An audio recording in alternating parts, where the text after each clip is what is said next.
Mazda's first win at Bathurst's notorious and famous Mount Panorama racetrack in 1992 was hard-earned and joyous, but repeating the win was to be a much tougher task. It wasn't just Toyota's tough, heavy old Supra, a brace of V8 Holden Commodores, a fabulously expensive BMW M5 and some hot little turbo four-wheel drives that had to be beaten for glory this time.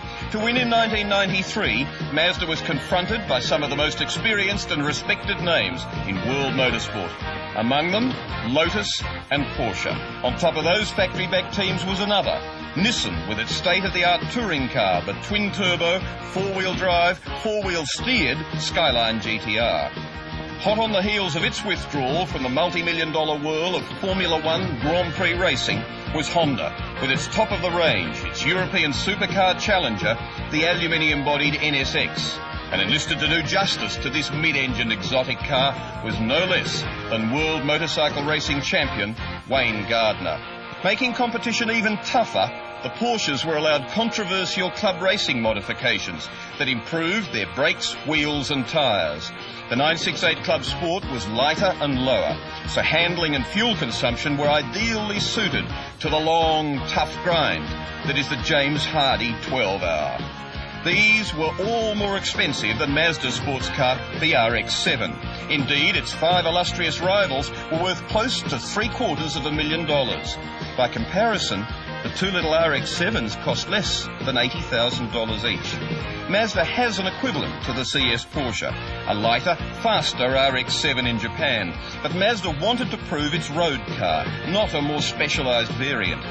So the Mazda drivers had the dubious race benefit of air conditioning, electric windows, central locking and alarm, an airbag, a sensational Bose sound system with CD, cruise control and even leather seats. Lovely everywhere, but at Mount Panorama racetrack. What the drivers did welcome, though, from the unalterable standard specification were anti-lock brakes and alloy wheels.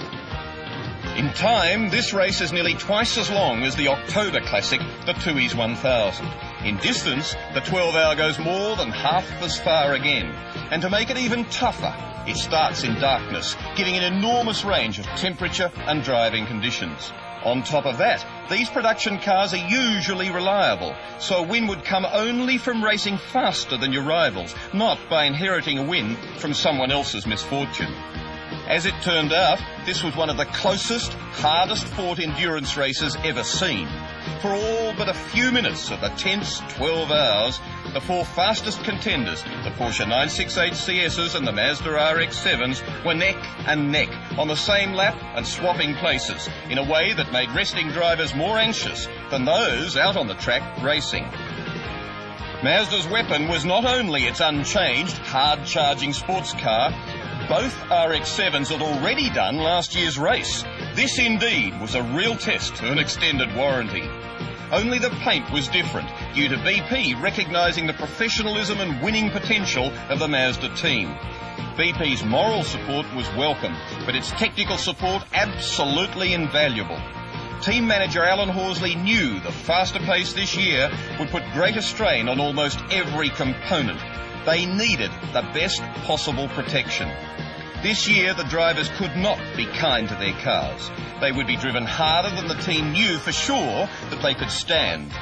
It was a high-speed trip into the unknown, to fame or to failure. The Mazda team's professionalism came from an unlikely mix of people.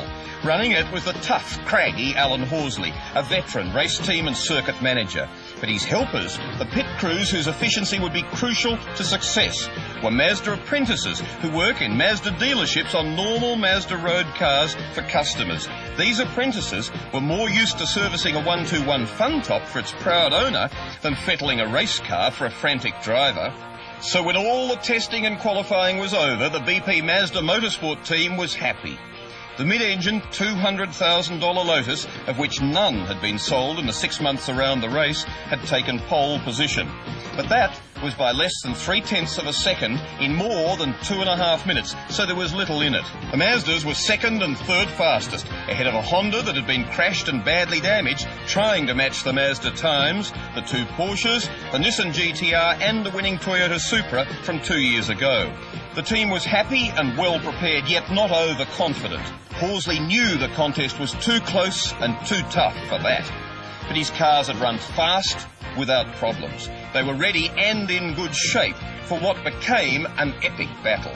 Amazingly, these cars from last year had shown they could be driven much harder, do seconds faster lap times, apparently without strain. All that remained was the horror of the middle of the night preparation for the 4:45 a.m.